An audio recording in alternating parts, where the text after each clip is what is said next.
think if you realize how boring shows, movies, theater, books, stories would be without somebody being able to just like say how they feel, we wouldn't have great art. Think about the final scenes in Fleabag, the entire series of normal people. I think if you think of your life like a story, what does your character do, and do they just stay there? Or do they say something and it changes where they're at? I'm also gonna make a mojito.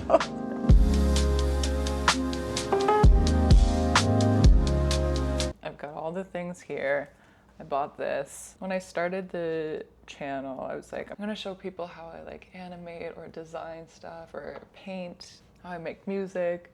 And then, I don't know, so far I've bedazzled a pot and I'm making a drink that everyone knows how to drink. But we're talking about romanticizing life. I was a very shy child and still have moments of shyness. But I have been a person who does say how they feel, and that has opened up a lot of things for me. Like, do what feels good for you. But I can only speak from my own experience, and I have had like some cool opportunities because I spoke up about how I felt or what I wanted. I don't want to hear anything about my bartending. I work at a very simple bar where it's like, gin and tonic, okay. I'm not measuring anything. I'm not using the right tools. This is what I'm using. This is how I want to make it. Also, this is gonna be a strawberry mojito. I am stoked.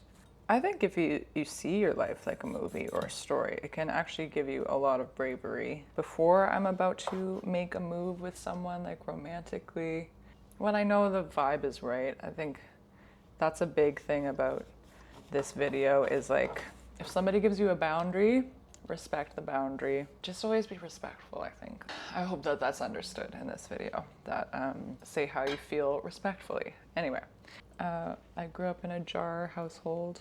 Use a lot of jars as glassware.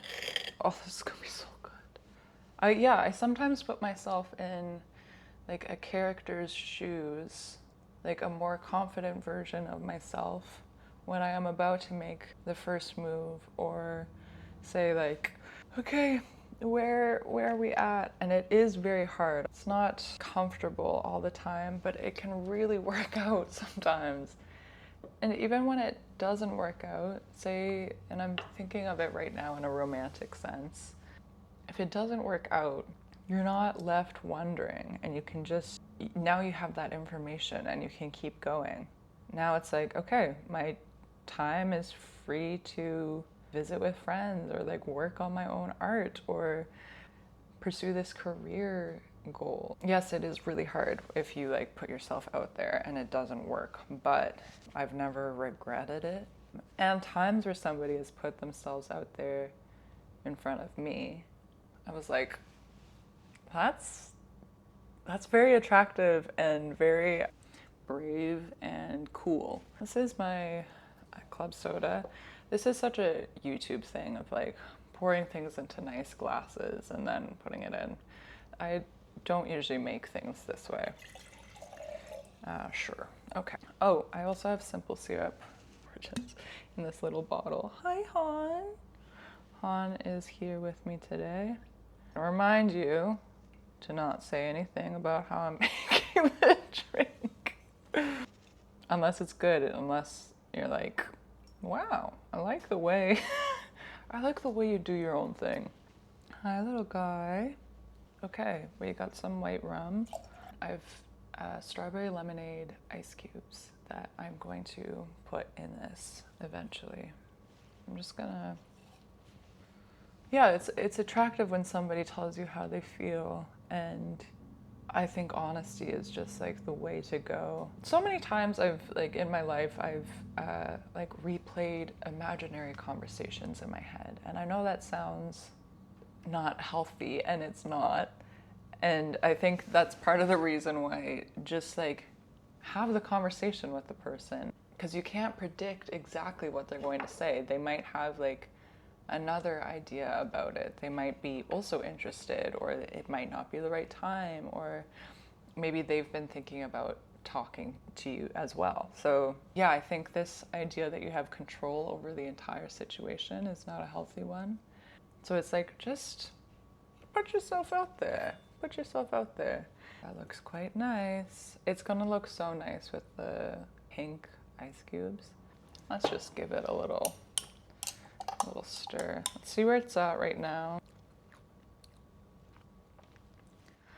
Yeah, tastes like when I was in Cuba on a band trip. Oh God, I was lugging around a baritone saxophone in the heat. That was kind of, that's wild. We were staying in this hotel that was horse themed. I should really make some sort of art about that time. I remember we would have these like band meetings and I would just be on the beach somewhere being like, no, I don't. I was like, I think towards the end of college, I was a little bit more just like, I'm gonna get my certificate. I'm gonna stay on the beach a little longer. That was wild, but yeah, mojitos. I had my first mojito in Cuba. Also, it is not just a romantic thing. Times in my life where I've said like, I really want to get back into acting. Like once I vocalized that in a few different groups of people on like an Instagram story, around like coworkers, like it just suddenly people were like, oh, you would be good for this thing, or like there's auditions happening for this show, you might want to check it out. Like that is very cool and fun. I do think that like when you vocalize things can come your way a little bit more within reason. I think you also have to put in work, because if you're like me and you want so much, like there's a lot that I want, and I'm not just going to like ask for it, but like in little ways you can kind of vocalize things and also work on them. Isn't it funny, like speaking online, you realize like how much you have to like kind of correct yourself a little bit. Just like, this doesn't apply to everyone. I'm not saying that this is how you have to do it. I'm very aware that things can get kind of pulled in different ways. I'm just saying what has helped me. I had an ex who said like, he's like, you do that a lot where you kind of like, you make sure that you haven't said something bad. And I said, I know, I know. I said, is that bad? Is that annoying? Oh dear. Should we get into the romantic side?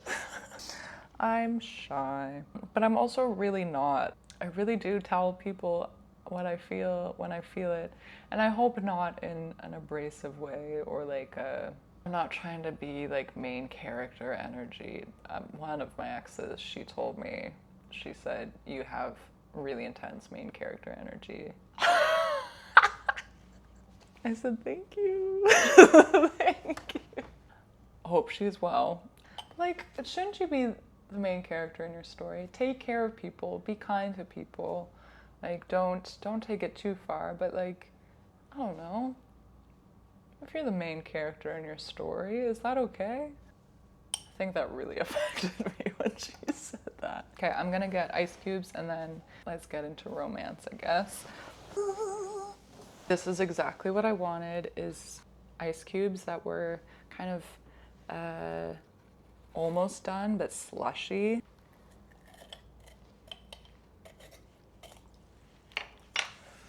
Oh, this is actually gonna be really good. My hands are clean, but it's also just, it's just me. Okay, I recommend you do this. We haven't tried it yet, but like, it looks good. Oh, I love having nails. That way you can just like, welcome to Isra's tap room. Maybe I'll clear this a little bit so we have like a clean place to just have a little talk. Okay, the taste test. It's a 10 out of 10. Make it today. Romance. I've never regretted being like, we should go on a second date, or going in for the kiss. I do make sure the moment is right and I kind of feel it out. And if I sense they're not leaning in as well, I will. I've never had it happen. Actually, I did once because she was sick. Where I leaned in and she was like, I have a really bad cold. I'm so sorry. And I was like, absolutely, thank you. But it did freak me out for a second. Even like asking someone out on a date, maybe that's the scariest one. It's the scariest one because once you're on the date, you know that you both kind of want to be there, hopefully. Once you've realized that, like, if they say it's just not a good time for me, or they have like other feelings elsewhere, like, then you know, then you can move on. And it's not as easy as that, but you can really like pick yourself up and be like, okay, like not on to the next in the way like, okay, let's find the next person, but like on to the next part of my day. Yeah, but I want to reiterate, sometimes it really works out. Sometimes you end up blossoming into a beautiful relationship or just have the best date of your life. You could have the best date of your life. You could go out and just have like a cocktail that you've never had before. Is it a strawberry mojito? I'm trying to say that you can voice things and it can go a few different ways, but like at least you voiced it. Yeah, I once had somebody just like invite me out to, what should I say we did? To an outdoor activity. That was very fun.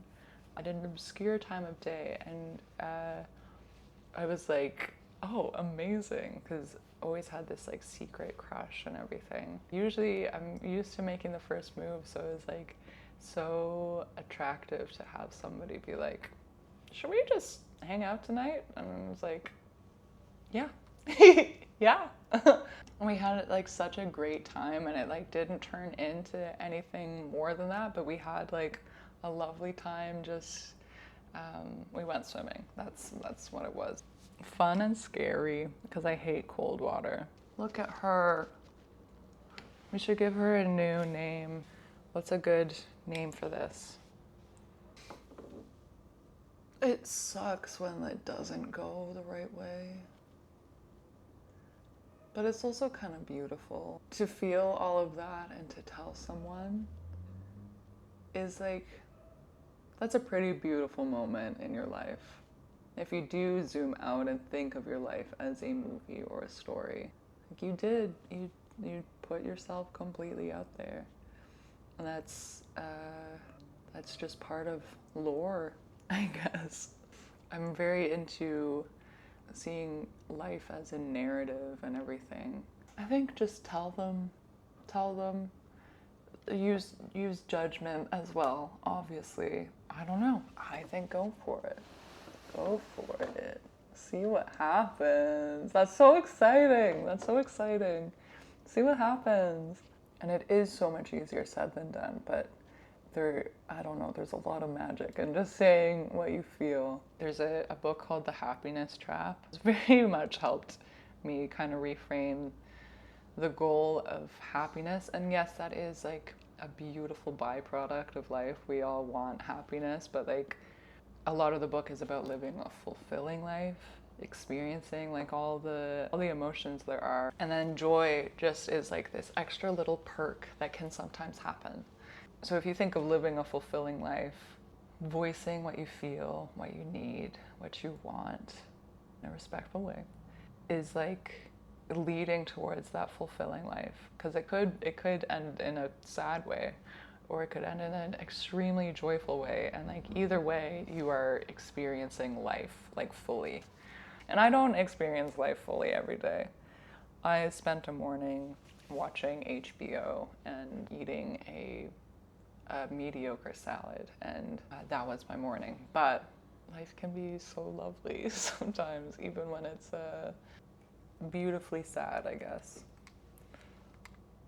Also gotta laugh. Those things can become really funny stories when it's like, yeah, so I did voice what I wanted, it didn't pan out. Those become great stories for your friends. Like, living a fulfilling life makes for great stories. Wow, I don't usually have a drink midday. Pretty well never, maybe once a summer at like a festival or something. Feels I want to be out in the sun. I want to go to a pool. I want to tell someone how I feel. No, it's so good. Anyway, go tell someone how you feel. Tell your friends your goals. Oh, it's so exciting. It's like, it's gonna be such a good summer. Summer, everything feels a little bit more like light and easy to do that kind of thing. So go tell them and then tell me about it, because I like, I like knowing. Cheers. Welcome to the bar. I drank a few sips of this and I feel this is gonna be fun when I edit this video. Go do it.